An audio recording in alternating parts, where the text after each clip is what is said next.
At the New Year's party that night, my parents swore up and down that my grandfather was living his dream retirement abroad. It was more than 3 years ago, and every time I asked, they shut it down with the same perfect story. My name is Brandy Quinn. I grew up in a small town called Hanover Ridge, New Hampshire, nestled right at the base of the White Mountains. For over 3 years, I bought what my parents told everyone, that my grandfather Walter was traveling through Europe, healing and enjoying life after his bad fall down the stairs. Then, one freezing late afternoon this winter, I swung by the local post office to check my mail. Marcus Tate, the delivery guy we all recognize around town, pushed a plain brown package across the counter toward me.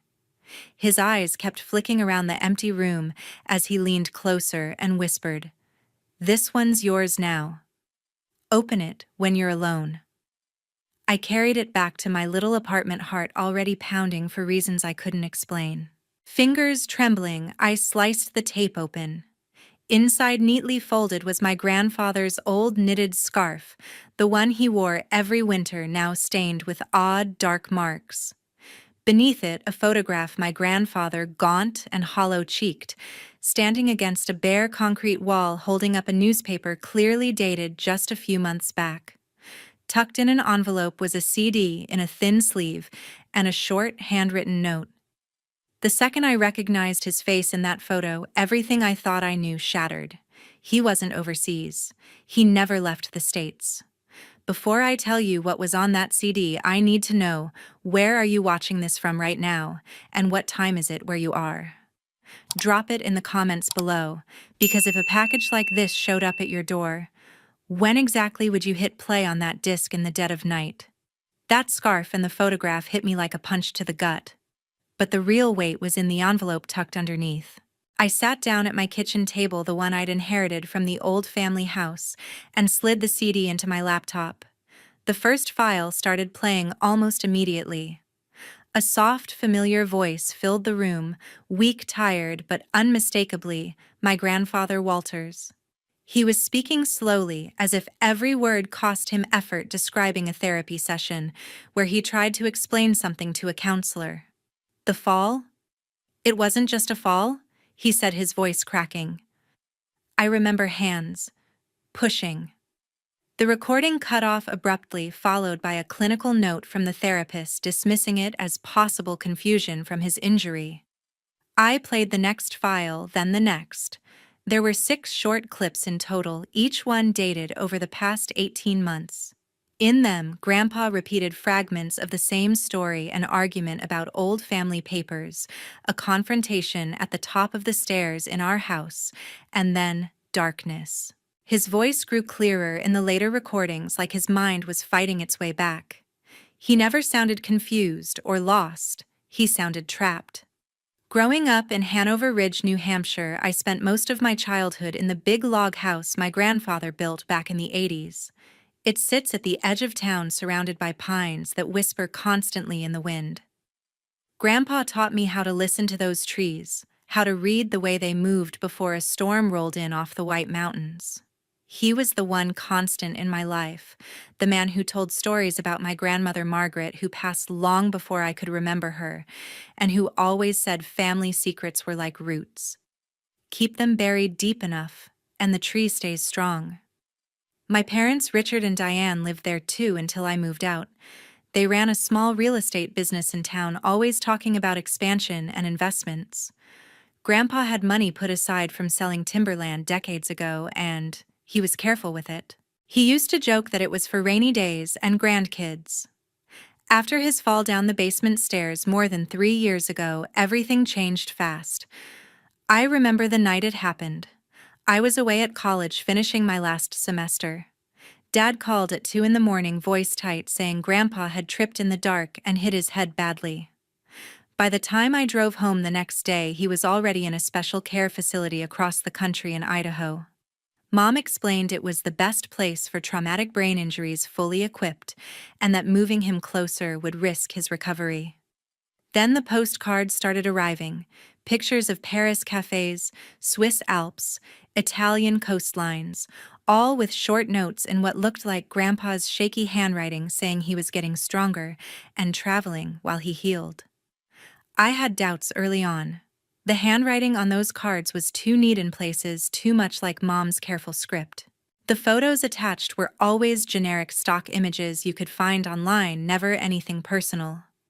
But every time I brought it up during family dinners, Dad would get quiet and Mom would change the subject, saying I was stressing myself out over nothing. Ryan, my younger brother, was still living at home then and backed them up completely.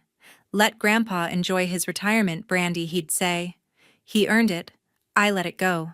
Life got busy. Graduation, first jobs, moving into my own place in town. The postcards kept coming every few months, always the same cheerful tone. I told myself it made sense.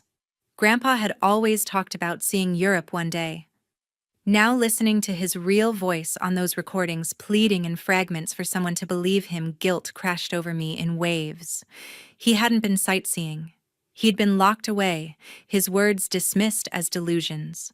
The last clip was the clearest, Grandpa naming my parents, directly saying they needed access to something Margaret had hidden before she died, something tied to the house and land. They think I don't remember, he whispered, but pieces are coming back. The handwritten note in the package was brief, scrawled on plain paper. I deliver supplies to the facility in Idaho. Heard these sessions by accident. Recognized your grandfather from old town stories. Couldn't stay silent. Be careful. It was signed simply M. Tate. Marcus Tate. The name clicked. He's the regular delivery driver everyone in Hanover Ridge knows by sight. Why would he risk sending this? And how did he get hold of private therapy recordings? I sat there until the sky outside turned dark, replaying the files over and over. Each time, Grandpa's voice pulled at something deep inside me. He wasn't gone. He was waiting. My laptop screen glowed in the dim apartment as those recordings looped one more time. Grandpa's fragmented words hinted at shadows from Grandmother Margaret's past. Something buried in letters she kept hidden, the kind Dad and Mom always avoided discussing. He paused in every clip, voice dropping low like he feared being overheard, even in therapy. Margaret's drawer, they want it all? He murmured once before the counselor's voice cut in, labeling it disorientation. The phone buzzed on the table, shattering the silence. Mom's name flashed. Brandy, honey, come over for dinner tonight, she said when I picked up tone light as fresh snow. It's been too long. Dad's grilling steaks and Ryan's home too. I hesitated, stomach twisting, but agreed. Something in her voice felt off, too eager. The log house stood dark against the pines when I pulled up, lights warm in the windows. Dad opened the door, apron smeared with sauce, pulling me into a quick hug. Good to see you, kiddo.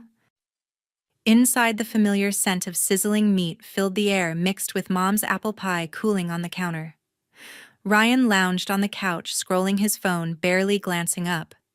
At 30, I felt like the outsider in my own childhood home, the one who'd left for her quiet library job while he stuck around helping with their real estate listings. We settled at the oak table. Grandpa carved himself, passing plates of steak, mashed potatoes, and green beans. Conversation started, easy town gossip about the post office expanding hours, how the White Mountains ski season was slow this year. Then Mom leaned in, fork midway to her mouth. Remember when you kids were little, playing in Margaret's old desk drawer? All those silly letters she squirreled away, tied with ribbon. Her eyes met Dad's, briefly casual, but pointed. Wonder what happened to them after she passed. Family keepsakes, you know. Ryan jumped in before I could respond. Yeah, Brandy, you're always holed up alone in that apartment. Probably stressing over nothing, like those old postcards from Grandpa. Living by yourself does. That makes everything seem bigger. He shoveled potatoes, loyal as ever, siding with them since high school when he'd started working their business. Dad nodded, slicing his steak. Family history matters. Those letters might explain some timberland deals from back then, the ones that built this place. Heat rose in my chest, fork pausing. They painted me as the fragile one, imagining threats in every shadow, while probing for Margaret's secrets, the same ones Grandpa whispered about on tape. I forced a smile, heart pounding. Yeah, childhood memories. Drawer full of ribbons and faded ink. Haven't thought about it much. Mom pressed gently. If you find anything tucked away, bring it over. For old times' sake. Ryan snorted. See, she's fine, just needs to get out more. Dinner dragged tension thick under the chatter about Ryan's latest property, closing Dad's bad knee from years logging remnants of Grandpa's old sales. I nodded along, excusing myself early with a vague headache. Their eyes followed me to the door, Dad's steady, Mom's searching, Ryan's dismissive. Back in my apartment, the chill from the drive lingered. I dragged out the dusty box Grandpa handed me years ago, right before his fall, saying, "Keep this safe, Roots girl." It held his war medals, faded photos of Margaret young and laughing, and at the bottom a small brass key etched with Hanover Bank Safe Deposit, Merquan 47. Attached was a scrap of paper, faded blue. Unlock with what the pines taught us. My breath caught. As a kid, Grandpa took me trail walking, pointing to twisted roots under snow. Roots run deep, Brandy, no storm uproots what grips tight. The phrase clicked, a childhood code only we shared from those White Mountains hikes, where he'd spin tales of Margaret hiding family truths from prying eyes. The key fit no ordinary lock.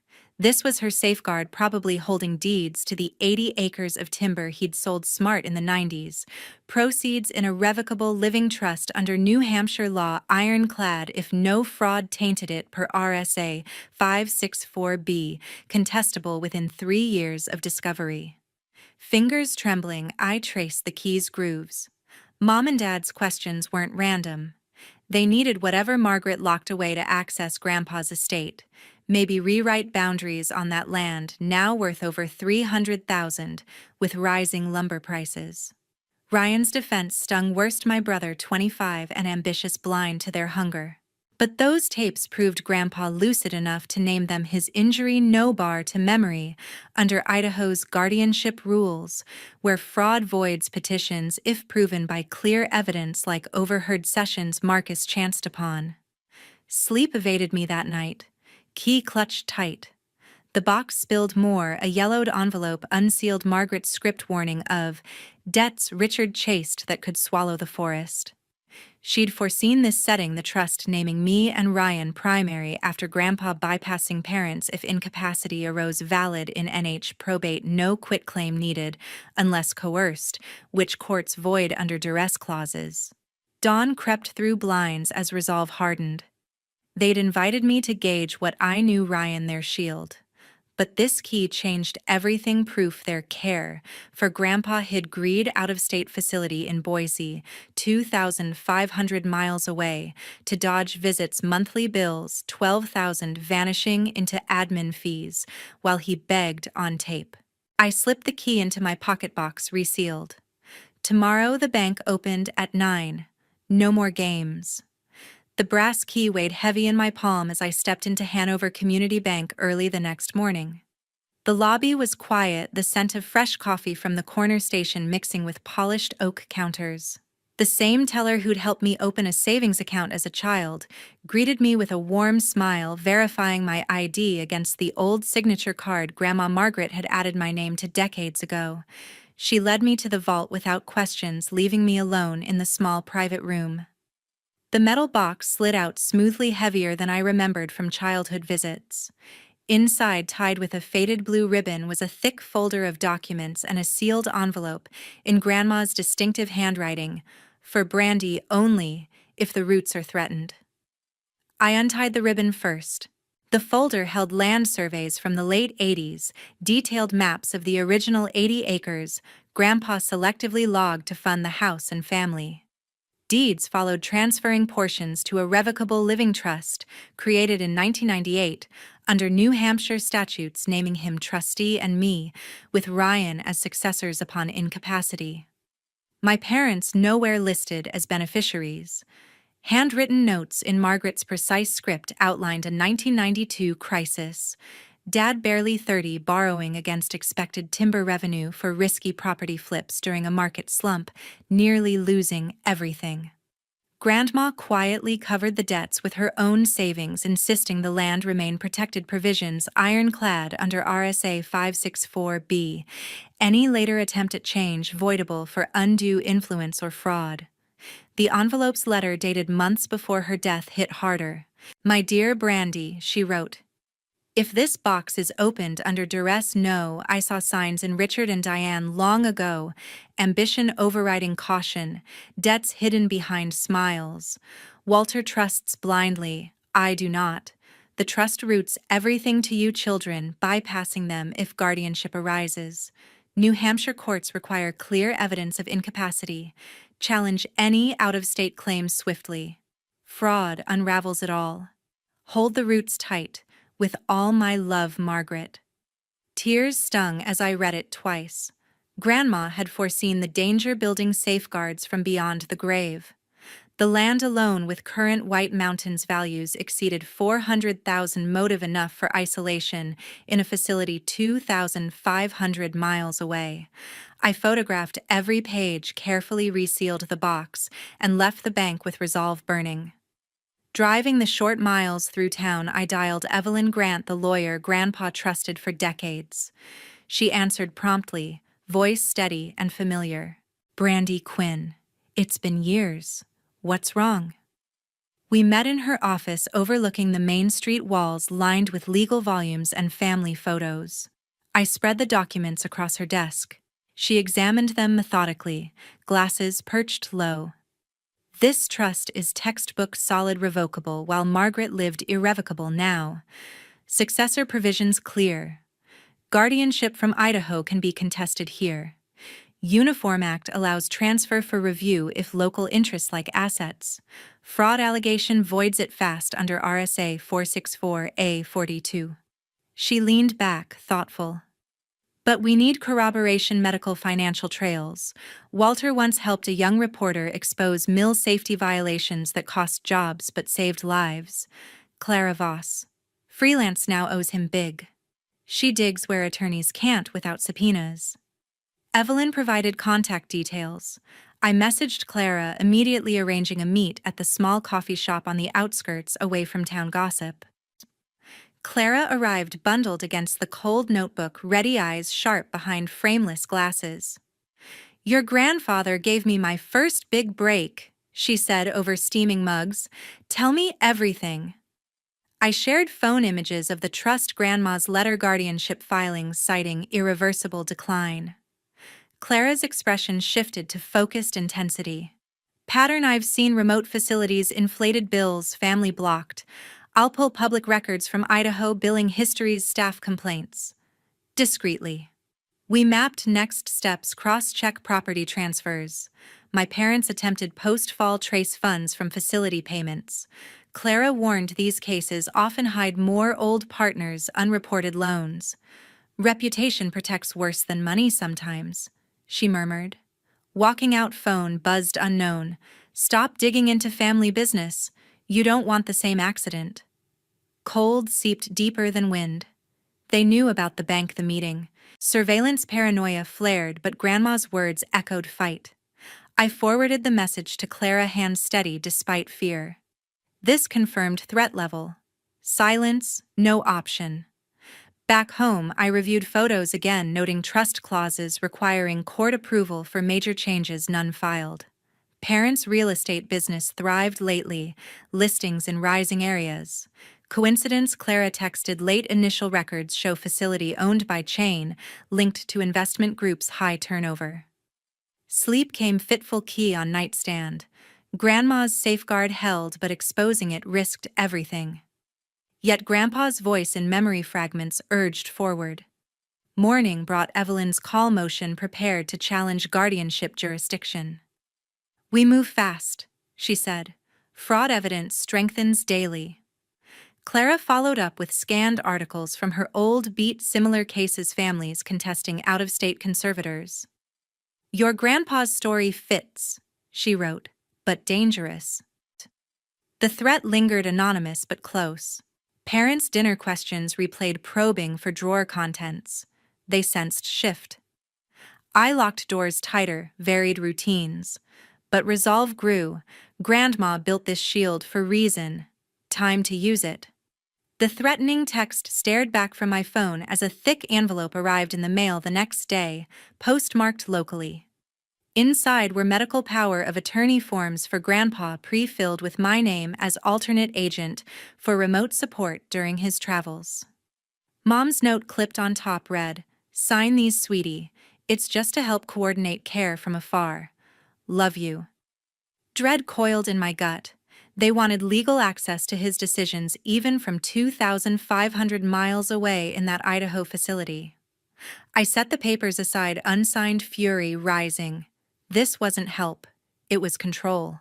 Court papers followed soon after petition for guardianship over me filed by my parents in district court, claiming I suffered delusional thinking and severe stress, making me unable to manage potential inheritance.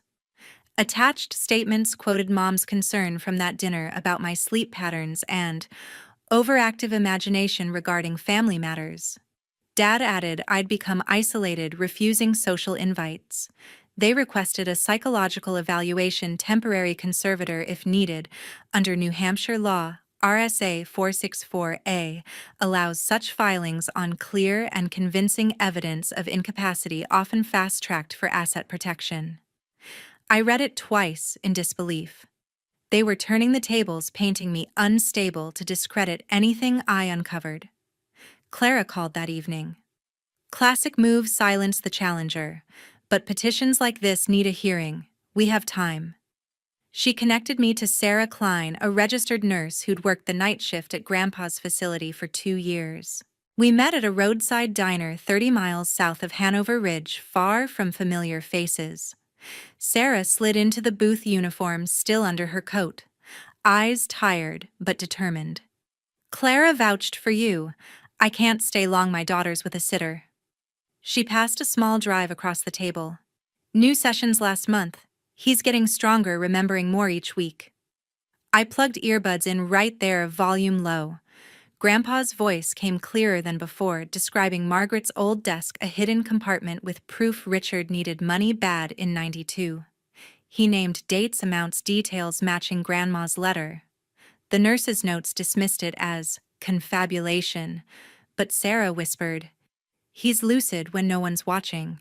They limit visitors, bill $18,000 monthly most for special monitoring he doesn't get." Hope flickered alongside rage. Pieces fitting parents isolating him to bury that debt scandal, trust blocking their access unless he stayed incapacitated. Mom scheduled a family video call that weekend to check on Grandpa together.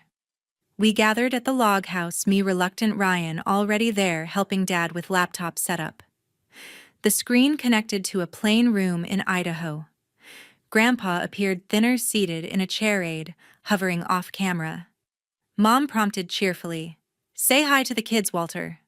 He looked up slowly, eyes locking on mine. Words came halting, "Cold here, pines miss." But his gaze held steady, intense, a deliberate nod, fingers tapping chest twice. Our old signal from hikes. "I'm here, believe me." My throat tightened. He knew. Ryan shifted beside me, usually quick to defend, but this time silent brow furrowed. The call ended with Mom's bright, "See, he's comfortable." But my brother lingered as I stood to leave, voice low. His eyes, different. No accusation, just uncertainty, the first crack in his loyalty. News hit town quietly, Marcus Tate gone. His route, empty house, dark, no note. Folks at the post office said he'd mentioned needing a break. Van missing. Police filed a missing person report, but no leads. Sarah texted through Clara, "Be careful, people asking questions sometimes vanish." Isolation pressed in, parents building a case against my sanity, Grandpa reaching through screens and tapes, Ryan wavering, the man who'd risked everything, now nowhere. But Sarah's drive burned in my pocket, fresh proof. His mind sharpened daily guardianship fraud under Idaho Code punishable if intent proven. I forwarded everything to Evelyn Pulse Racing. They were escalating, but so was the evidence. The forms sat on my counter, unsigned, a line I refused to cross. Mom called twice, voice sweet pressing for the signature, before things get complicated. Dad left a voicemail about family unity. I ignored them, focusing on Clara's updates, billing trails leading to offshore account staff turnover high at the facility. Ryan texted once, "You okay?" No mention of the call, but the question hung. I replied short, heart heavy. He didn't push. Sarah risked another meet, this time a park bench outside town. She brought printouts, medication logs showing sedatives reduced recently, cognition scores rising. "He's fighting back," she said, "asking for you by name." Fear edged her words, job on the line, but conscience stronger. The petition hearing loomed, my own freedom at stake. Evelyn prepared motions to dismiss attaching affidavits. But the real weight was Grandpa's voice in my head, fragments piecing together a life stolen. Parents thought distance and diagnosis protected them, but truth traveled faster. I printed Sarah's files, organized folders, nights blurred researching guardianship abuse cases, New Hampshire rules allowing challenge of foreign conservatorships if fraud evident. Anger fueled me, not just for Grandpa, but the betrayal from the people who'd raised me. One evening, alone with coffee cold, I listened again to the new recordings. Grandpa recounting Margaret's worry over Dad's gambling phase, post-92 crash, how she'd restructured everything to shield us kids. His voice cracked on my name. Tears came unbidden. Ryan showed up unannounced at my door, eyes red. I can't ignore it anymore. He didn't stay long, just handed a flash drive. Old emails from Mom's computer, about moving money. Then left, conflicted. Evidence stacked. Parents' petition felt desperate, now a last grasp. But desperation makes mistakes, and theirs were mounting. The courthouse steps felt cold under my shoes as I climbed them on the morning of the hearing, Evelyn Grant walking beside me with her briefcase swinging steadily. The Grafton County building loomed gray against a cloudy sky, windows reflecting bare trees along the riverbank. Inside, the hallway smelled of floor wax and old wood voices echoing off marble. My parents waited across the room, Dad in a pressed suit looking every bit the successful realtor, Mom beside him in a conservative dress, face composed. Their attorney, sharp in pinstripes, arranged files on the table. Ryan's seat stayed empty, a hollow reminder. Judge Elena Ramirez took the bench promptly, robe crisp, silver hair pulled back, eyes scanning us all with practiced neutrality. The bailiff called the room to order, voices falling silent. Evelyn rose first.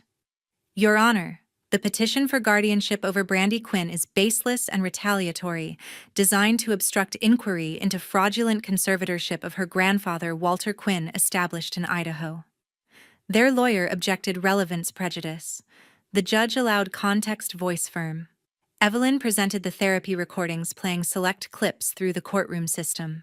Grandpa's voice filled the space, raspy but coherent, describing the argument over old debts. The sudden fall, years of isolation to keep questions away. She followed with Sarah Klein's medical summaries, cognition scores, improving sedatives, tapered billing, 18,000 monthly, largely unaccounted. Mom shifted, fingers tightening on her purse. Dad stared straight ahead. The opposing attorney countered aggressively, recordings lacked proper authentication, possible tampering. Facility diagnosis of irreversible decline, official. My behavior erratic per family statements.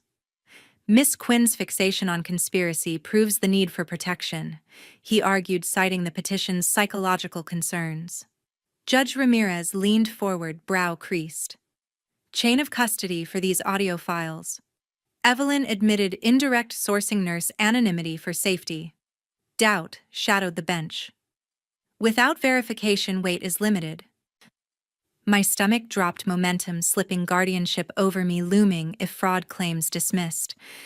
The judge called recess to review exhibits. In the hallway, Mom approached, voice low. "Brandy, stop this. It's hurting everyone." Dad hovered behind, silent. I held her gaze, heart pounding. Evelyn pulled me aside. "We have the trust documents, but medical alone may not sway." Court resumed. Bailiff announced transport arrival. Doors opened. Grandpa wheeled in by an Idaho aide, thinner than memory hair, snow-white but eyes alert. He wore a simple sweater, hands resting calm. Mom forced a concerned smile. The aide positioned him center, then retreated. Evelyn requested direct questioning. The judge agreed. "Mr. Quinn, do you understand these proceedings?" Silence stretched. Grandpa stared at the floor, breathing steady. Minutes passed. Their attorney requested dismissal, incapacity evident. My chest tightened, hope fraying. Then Grandpa raised his head, looking directly at the bench. Pen offered, he gripped it shakily, writing on the pad. "I remember, gradually." Letters uneven, deliberate. The room stirred. Judge Ramirez nodded to continue. Suddenly his voice emerged, rough from disuse but clear. "The stairs in the log house. Argument about money Margaret hid. Push. Woke in hospital, then moved far away. No visits allowed. Told staff I imagine things." He paused, strength building. "Years alone, so no one asks about trust. Margaret protected land for grandkids. They need me silent." Gasps echoed. Mom whispered urgently to her lawyer. Dad paled. Grandpa continued detailing isolation tactics, monitored calls, therapy twisted to label confusion. "Mind clears now. Want home." Clara Voss rose as scheduled witness. "Your Honor, additional audio from legal home recording, one-party consent, valid, New Hampshire." She played it, Mom's voice in the kitchen, hushed argument with Dad weeks ago. "Resolve quick before he talks more. Facility buys time payments, cover tracks." Courtroom froze. Their attorney objected strenuously, privacy invasion, but judge overruled. Relevance to motive, overwhelming admissibility met. Sealed envelope handed to clerk, Ryan's notarized affidavit delivered overnight. Read aloud, overhearing parents discuss permanent solution for Grandpa's questions about 92 debts, regret for silence, confirmation of overheard plans to redirect trust income. Evidence cascaded. Trust, irrevocable fraud in Idaho.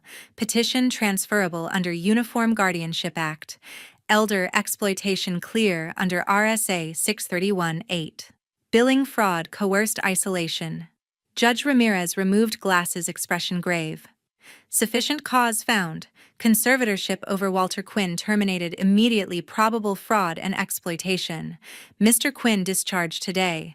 Petition for Brandy Quinn dismissed with prejudice, no credible evidence of incapacity. Gavel fell sharp.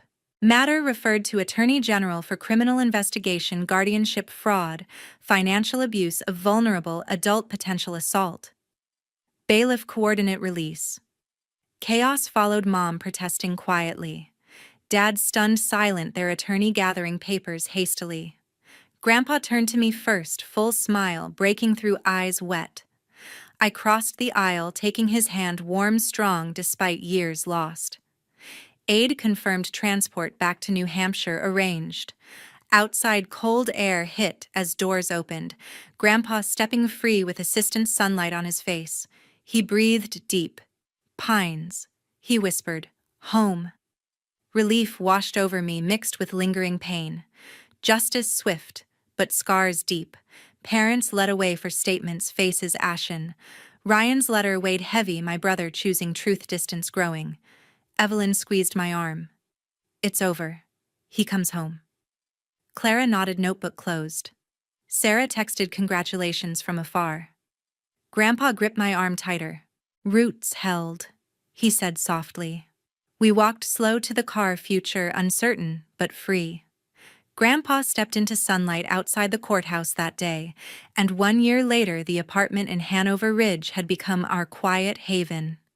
We'd converted the spare room into his space, walls lined with bookshelves holding his favorites, old field guides to New England trees, and Margaret's recipe binders. At 82, he moved with a cane, now joints stiff from years inactive, but physical therapy 3 times weekly strengthened him. Mornings he'd brew coffee while I prepared breakfast oatmeal with berries from the local market, talking about the pines visible from our balcony. His memory returned in waves, not floods. Some days, sharp recounting hikes where he'd teach me bird calls, Margaret's garden plots. Others, blurred confusion, fleeting but present. Therapy focused on rebuilding neural paths. Doctor noting progress from the abrupt medication halt post-release. He'd smile then, clearer every week. Nights brought the hardest moments. I'd wake to his voice down the hall, soft and searching. Margaret, calling her name like she waited in the kitchen. I'd pad in barefoot, sit beside him, remind gently she was gone long ago. He'd nod, eyes wet, gripping my hand. Feels like yesterday sometimes. Grief compounded, losing her, then years stolen. We talked it through, no rush. Richard and Diane faced judgment in a combined trial, prosecutors building case on fraud, exploitation, concealment. Convictions: multiple guardianship fraud under Uniform Act violations, elder financial abuse, RSA 631-8, Class B felony, falsifying medical reports. Sentences: 10 years each consecutive for intent, parole possible after 2/3 served. Assets seized for restitution, facility overcharges repaid to trust, their home sold covering legal fees. No appeals succeeded. Evidence overwhelming. I read reports online, courtroom sketches showing mom thinner hair, grayer, dad staring vacant. No visits requested, none granted. The break: absolute protective order in place. Ryan bore the weight heaviest. My brother, 25, at the hearing crumbled under revelations. He helped initially packing the log house, driving Grandpa's belongings, but cracks widened. One fall evening, he arrived, suitcase in hand. "Can't breathe here," he admitted, voice breaking. "Everyone knows." We talked hours by the fireplace, him admitting blind loyalty, guilt for defending them during my doubts. He left before winter deepened, long letter on the table detailing torment, inability to face town judgment, need for distance to rebuild self. Promised monthly contributions for Grandpa's needs, wired anonymous first, then regular from new jobs out west. No forwarding address, just, "I'll be okay." Checks arrived, steady amounts, growing, better positions, perhaps tech or sales, far from real estate stigma. I banked them for medical extras, therapy, small trips to the mountains Grandpa loved. A plain prison envelope came midwinter, Diane's script, daughter. I held it over flames, watching edges blacken, paper curl to ash up the chimney. Unread words didn't deserve space. Grandpa watched, silent, approving nod. Some fires cleanse. Routines anchored us. I managed library full-time, Grandpa volunteering story hour, kids gathered around as he described White Mountains trails, voice steady, captivating young faces. Evenings, simple soup. Simmering cards on the table, discussing trust investments. Conservative bonds, land held untouched. His nighttime calls lessened sleep deeper. Therapy noted trauma processing, acceptance growing. He'd garden on the balcony, spring come tomatoes in pots like Margaret taught. Town embraced quietly, neighbors dropping casseroles, inviting to church suppers. Clara's articles sparked state reviews, Sarah promoted in new reform unit. Marcus case, unsolved poster, faded at post office. Ryan's transfers continued, occasional postcard, unsigned mountain views, no words. I kept them in a drawer, door open if he returned. Snow melted, seasons turned. Grandpa stronger, walking unaided short distances. Margaret proud, he'd say, gazing pines. Loss lingered, parents erased, brother distant, but we forged ahead too against the empty spaces. The burned letter, long forgotten, ashes scattered. No looking back needed.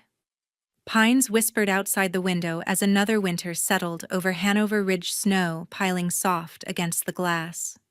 Grandpa sat in his armchair, blanket tucked around him, eyes fixed on the forest beyond. At 82, he spent hours there watching branches bend under fresh powder face, calm in a way I'd rarely seen before. Mornings brought the ritual. I'd bring tea settle nearby, and he'd begin sharing pieces of Margaret he'd held back for years, voice steady, no longer glancing over his shoulder. "She planted those pines herself?" he'd say, pointing to a cluster near the ridge. "Said they'd outlast us all. Keep watch." He'd describe her hands in soil planning rows even when arthritis slowed her, laughing at storms that bent but never broke them. Stories flowed freer now, her quiet strength paying debts without complaint, her late-night worries over family choices, her joy in simple things like first snowfalls blanketing the trails. I absorbed every word, letting silence fill gaps. Our apartment had become sanctuary walls holding only our voices, no echoes of past arguments. I'd expanded the space thoughtfully, wider halls for his ease, shelves for his carving tools revived from storage. Evenings he'd whittle small figures while I read aloud from books. Margaret loved her marked pages guiding us. The void Ryan left shaped daily life differently. My brother's departure carved a space no check could fill, monthly deposits arriving without personal touch. I'd picture him navigating new cities carrying the same weight of fractured loyalty.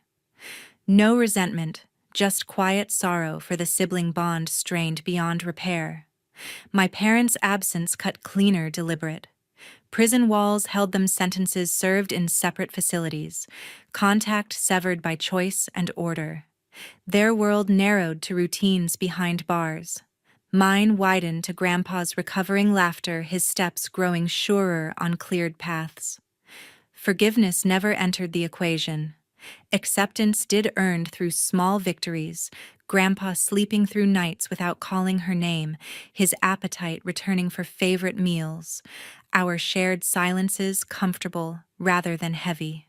Healing carried scars visible in his occasional distant stare, in my guarded responses to town questions about family. Spring teased with melting edges, water dripping steady from eaves. Grandpa sketched garden layouts on scrap paper, tomato varieties noted in Margaret's old style.